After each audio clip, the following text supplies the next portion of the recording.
Hello, everybody, and welcome to this broadcast of the NES Block, a marathon that we put together and executed at AGDQ 2019 with a lot of different wonderful NES runners. And I am Enemy. This And is Yellsrake. hey, everybody.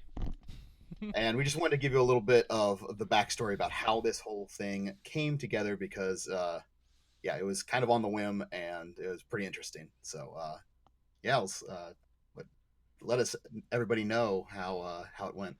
It came together on the same day that it went off, which is the interesting part here. I have a receipt upon my person from the Nando's down the street from the event from 1:44 p.m. the same day.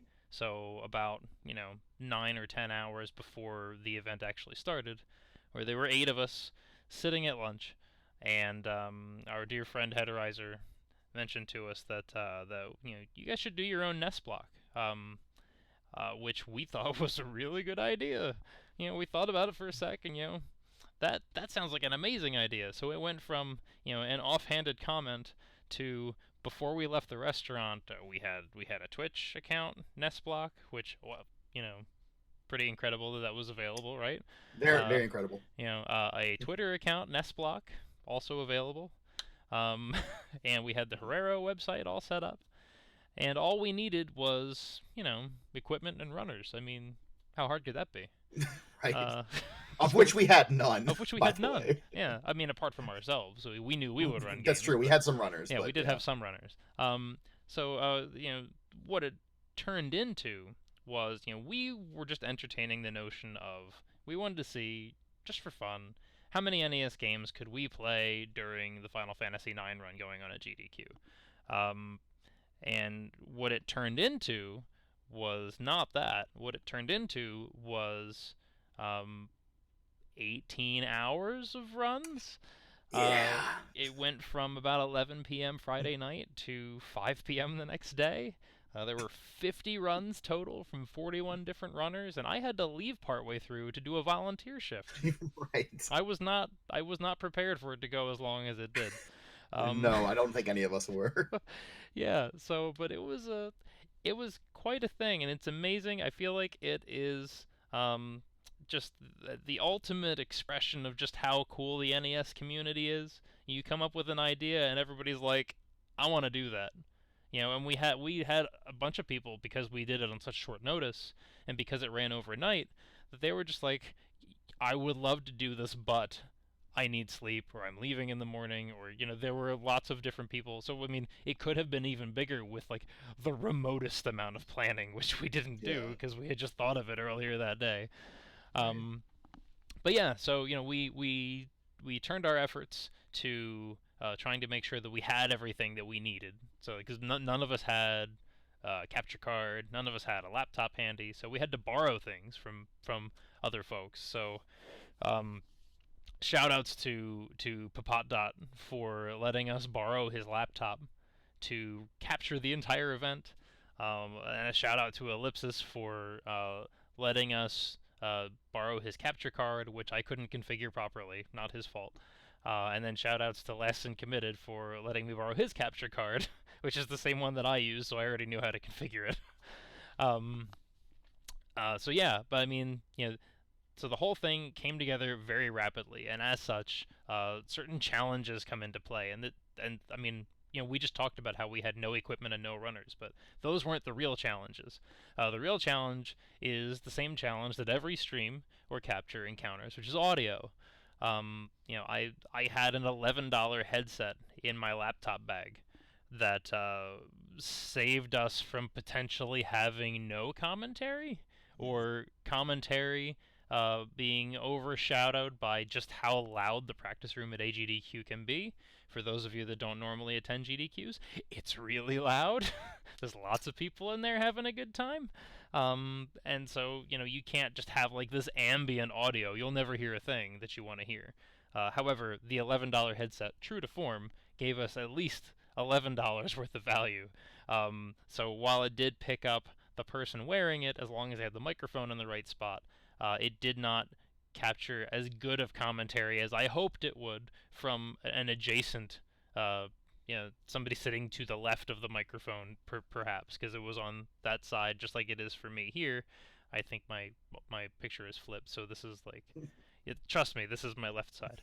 But if there was somebody sitting next to me, with this headset, for instance, somebody would get picked up real clearly. With the $11 headset, not so much.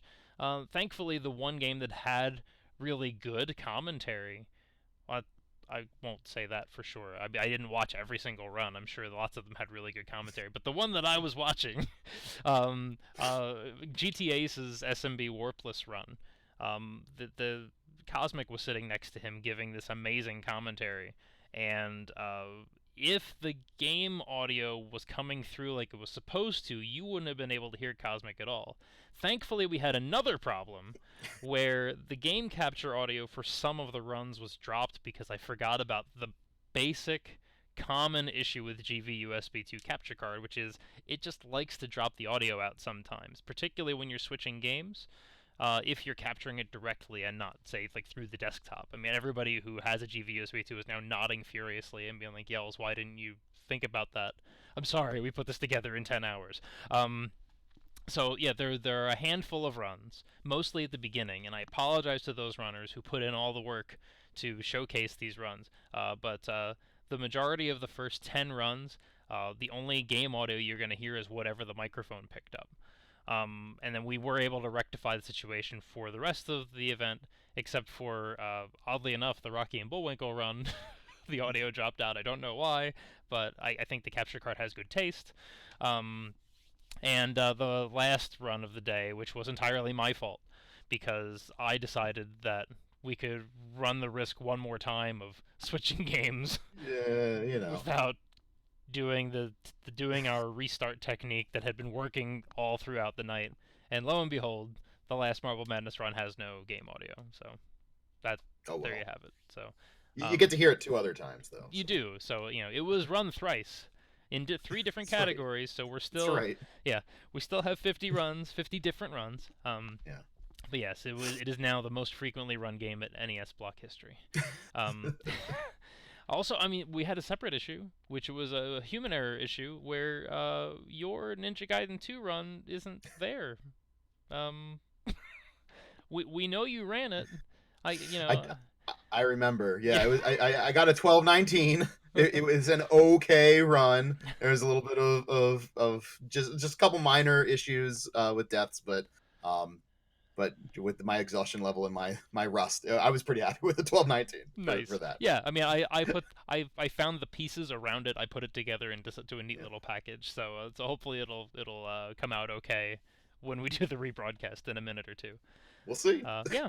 So and also I think we had an issue. Asath had an issue where he couldn't get Castlevania 2 for the FDS to load on literally anything. Yeah, For his EverDrive wasn't working in your NES, I think. So we tried JC's, and then I don't know. There was a problem with that, and we tried Power Packs, and that wouldn't load that FDS ROM, and we tried cleaning the carts, and hours later, it ended up being in the run. But that was after a lot of other finagling and acquiring other NESs and everything. So yeah, it was a lot to do. It took like about 40 minutes real time, I think, to get everything sorted out. So, which kind of helps explain why in real time this took 18 hours, but we're gonna have about 15 hours of yeah, it's gonna actual be video here. yeah, it's gonna be about 15, but it's Yeah. gonna be with the choicest cuts, and by the choicest cuts I mean pretty much everything we hit start recording for. Right. You just get to see all the goings on, and it's gonna be a lot of Yeah. fun. Trust me. So real Yeah. quick, we want to do shout outs to everybody who was at lunch with us that day. So I mean, Yeah. between it was the two of us, it was L Rock, Figbird, Real Deal DePiro, Mad Mega X381, La Hulk, and Headerizer, the man of the hour who actually said you should do your own Yes. NES block. That's right. Yeah, he had the idea. Yeah, so shout outs to them. Again, shout outs to Potdot, Ellipsis, and Lassen Committed for letting us borrow the equipment. And most of all, right, shout outs to everybody who participated and hung out like through the wee hours of the night with you while I was getting my 3 hours sleep for my check-in shift the next day. Um, Yeah. everybody, we really do appreciate it, and we hope everybody watching at home gets a good flavor of just what it's like to be at the event and try to Right. pull off something fun and potentially magical. We just really hope that you enjoy this. So, without further ado, enjoy.